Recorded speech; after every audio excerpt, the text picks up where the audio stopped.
Hello everyone, in this video I'm going to talk about an important issue which is trust versus mistrust. Trust is a very important factor in our lives that develops in the period that extends from birth till 18 months.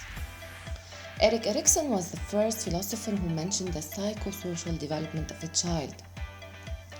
He believed that crises develop at each stage of development, and these conflicts involve differences between individuals. Successful completion of each of these stages can result in healthy personality and acquisition of basic virtues. Ego, then, can use these virtues to resolve future conflicts. The failure to solve the crisis of the stage would reduce the ability to move along to the next stages and can lead to a more unhealthy personality and sense of self. Specifically speaking, an infant is literally a helpless creature and cannot survive in this world without help. They have a lot of needs such as food, nourishment, sleep, diaper changes, love, holding, bonding. Those that cannot get love end up with what is called failure to thrive. They may die from lack of love.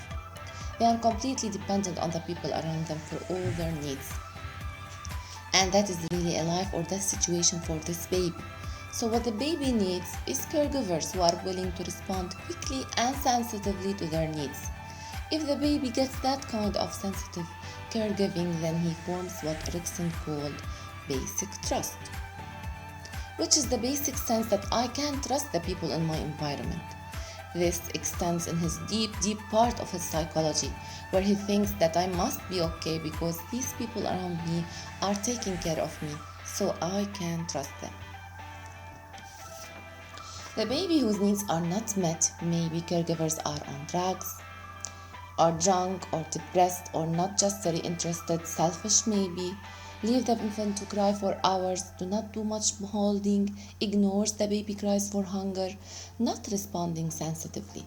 The baby develops what Erikson said basic mistrust, so he can't trust people in this world to take care of him.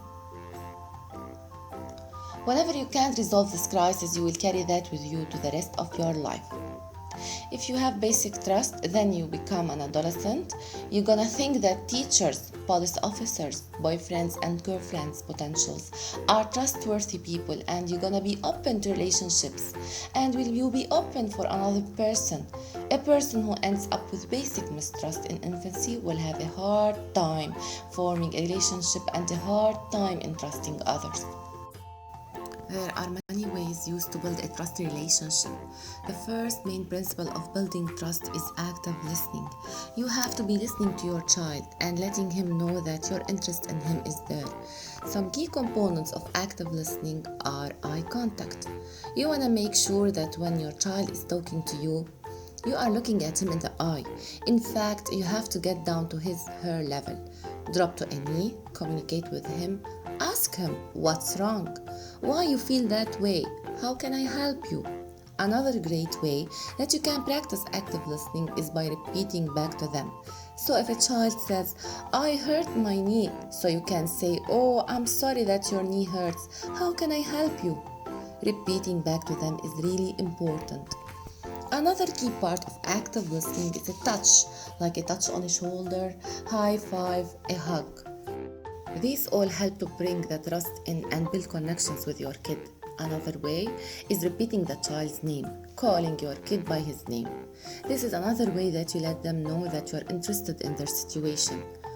Being open about your mistakes is another way to build trust with your child. Admitting, I'm sorry I got upset, I made a mistake, I apologize. It makes them feel that it's okay if they make mistakes, and we are all humans and we all make errors. Make sure to be always honest with your child.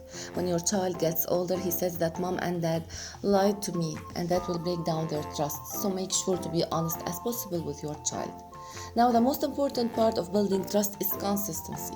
What you say you want to do, you shall do it, and do it constantly and show up, because over time, if you fail to show up, they're gonna stop believing you and gonna stop trusting you. And that's gonna break a relationship. It's very important that when dad says he's gonna do something, that means that he's gonna do it. Thank you so much for watching this video on trust, how and when it develops and how we can nurture it later in future. I hope that you benefit from those few tips. I believe that trust is an invaluable issue in our relationships with our children. Please follow these principles to be an awesome dad or mom. Thank you so much.